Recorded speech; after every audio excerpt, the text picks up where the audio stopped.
இதுவரை பழிச்சொற்கள் சேராத பஞ்சவனே வாழிய. உங்களிடம் கூறுவதற்கு ஒரு செய்தி உள்ளது. என்ன செய்தி?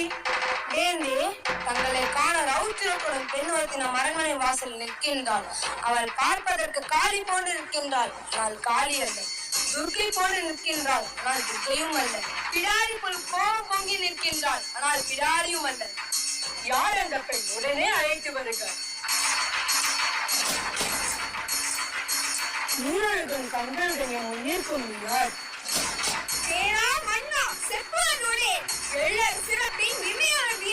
உள்ளூர் புன்கண் தீர்க்கா நன்றி. வாயின் கடைமணி நடுநா நடுங்க. ஆவின் கடைமணி உப்புநீர் நெஞ்சு சுட. தான் தன் அருட்பெயர் புகழ்வனை ஆயின் மடித்தோன் பெரும் பெயர் புகார் என் பதியே. ஆராய்ந்து அறிந்து நீதி வழங்காத மன்னனே, ஒரு புறாவின் துன்பத்தை போக்குவதற்காக தன் துணையின் தசை அறுத்து கொடுத்த சிவி மன்னனும், ஒரு பசுவின் துயர் அறிந்து தனது ஒப்பற்ற மகனையே சேச்சக்கரத்தில் இட்டுக் கொண்ட மனுநீதி சோழனும் வாழ்ந்த பெரும் புகழுடைய புகார் நகரமே யார் பிறந்த ஊர். சோழ சாம்ராஜ்யத்திற்கே பெரும் பொருள் கொடுக்கும் மாசாத்துவானின் மருமகள்.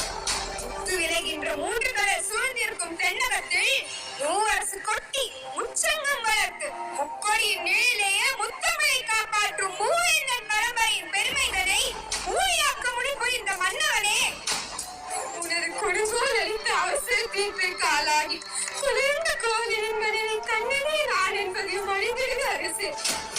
கோவலன் சிலம்பு திருடிய கல்வன் மன்னா? கோவலன் மனைவி சிலம்பு திருடிய கல்வனின் மனைவியா? போதும் போதும், யாகாவராயினும் நாகாக்கவன் நாகாக்க. நீதி நிலக்கரம் உழைக்கும் நெடுஞ்செழிய பாண்டியனே, உமது நாட்டில் எதற்கு பெயர் நீதி? நல்லான் வகுத்ததோ நீதி அல்ல அல்ல, வல்லான் வகுத்ததே நீதி. குற்றானே எண்ணிப் பார், பொது மண்டபத்தில் விசாரிக்க வேண்டிய வழக்கு கோயில் மண்டபத்திலேயே முடிவானேன். சிந்தியுங்கள், நன்றாக சிந்தியுங்கள். குற்றம் சாட்டப்பட்டவரின் மறுப்புகளுக்கு மதிப்பு தராமல் வாளின் வேலை அவ்வளவு அவசரமாக நடைபெறுவானே. இதற்கு பேரா நீதி? இதற்கு பேரா நேர்மை? இதற்கு பேரா நியாயம்? இதற்கு பேரா அரசு? உனக்கு பேரா அறங்காக்கும் மன்னன்? ஆத்திரத்தில் உன் அறிவு கண்ணை மூடிவிடாதே கண்ணகி. கல்வனை கொலை செய்தல் கொடுங்கோல் அல்ல, அதுவே அரச நீதி. உன் கணவன் கையில் இருந்தது கோபுரந்தேவியின் சிலம்பு. அது கோபுரந்தேவியின் சிலம்பு அல்ல, கோவலந்தேவியா கண்ணகியின் சிலம்பு. நம்ப முடியாது என்னால். நீ யார் நம்புவதற்கு? உன்னை யார் நம்ப சொல்கிறார்கள்? உன் மீது வழக்குரைக்க வந்தவள் நான், குற்றவாளி நீ. நான் குற்றவாளியா? ஆம், நீ குற்றவாளி. அதனால் தீர்ப்பு வழங்கும் உரிமை உன் கையில் இல்லை. இதோ இருக்கிறார்களே வேண்மை மிக்க மனிதர்கள், இவர்கள் சொல்லட்டும் நல்ல தீர்ப்பை. என்ன ஆதாரம்?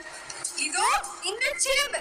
இதற்கு இணையான மற்றொரு சிலம்பை தான் என் மனவாளன் நிற்க வந்தார். பாவிகள் அவரை கொன்று குவித்து விட்டனர். அப்படியானால் தேவி அணிந்திருக்கும் சிலம்பு அதில் ஒன்று என்னுடையது. அதற்கு அடையாளம்? அடையாளம் வேண்டுமா? 1000 கேள்விகள் என்னை கேட்டு உன்னை குற்றமற்றவராக்கிக் கொள்ள துடிக்கின்றாய். இப்படி ஒரு கேள்வி என் அத்தாரை கேட்டிருந்தால் நீதி வாழ்வா நெடுஞ்செழியன் என்ற பெயர் உன்னை நினைத்திருக்குமே. என் அத்தான் உயிரும் தங்கியிருக்குமே. அது உன்னுடையது என்பதை நிரூபித்து காட்ட முடியுமா? மன்னவா, உன்னுடைய மனைவியின் பழைய சிலம்பிலேயே உள்ள பறல்கள் முத்துக்களா மாணிக்கங்களா? முத்துக்கள், அதுவும் கொட்டை முத்துக்கள். என்னுடைய சிலம்பிலேயே உள்ளவை மாணிக்க பறல்கள். அப்படியா? எங்கே பார்க்கலாம்? தேவி, சிலம்பை கொடுங்கள். பார்த்தாயா முத்து பறல்களை? அடுத்த சிலம்பு. மாணிக்கங்களா? மாணிக்கப்படல்களா? மாணிக்கங்கள் அல்ல, தர்மத்தின் கண்கள் வடிக்கின்ற ரத்த துளிகள் மன்னா, ரத்த துளிகள். பாண்டியா, உனக்கு இன்னும் சந்தேகம் இருந்தால் இதோ மற்றொரு சிலம்பு, மற்றொரு சிலம்பு, மற்றொரு சிலம்பு, மற்றொரு சிலம்பு. அமைச்சர்களே, மரம் கூறும் சான்றோர்களே, இதற்கு என்ன பதில்? தலை தொங்கி விட்டதா? நீதி கவிழ்ந்து விட்டதா? நேர்மை மடிந்து விட்டதா? வாழ்வை அழிந்து விட்டதா? நெடுஞ்செழிய பாண்டிய மன்னரின் நரம் மரம் திறம் எல்லாம் மண்ணாக கலந்து விட்டதா? ஏன் இந்த வாட்டம்? தமிழகம் சிரிக்கிறது பாண்டியா, தமிழகம் சிரிக்கிறது. நீ தலைகுனிந்து இருப்பதை பார்த்து தமிழ்நாட்டு மறைநூல் திருக்குறள் கேலி பேசுகிறது பாண்டியா, கேலி பேசுகிறது. உன் நீதி வழங்கும் செய்தி கேட்டு ஆணை சேனை ஆயிரம் எதிர்த்து வந்தாலும் செம்மாண்டு வழி நடத்தும் உன் வீரம் எங்கே, கம்பீரம் எங்கே, மனத்தனம் எங்கே, வெற்றி திருப்பார்வை எங்கே எங்கே? ஒரு தொழில் செய்யும் கொல்லனின் பொய்யுரை கேட்டு அரணை தவறிய நானோ அரசன். இல்லை இல்லை, நானே கல்வன், நானே கல்வன்.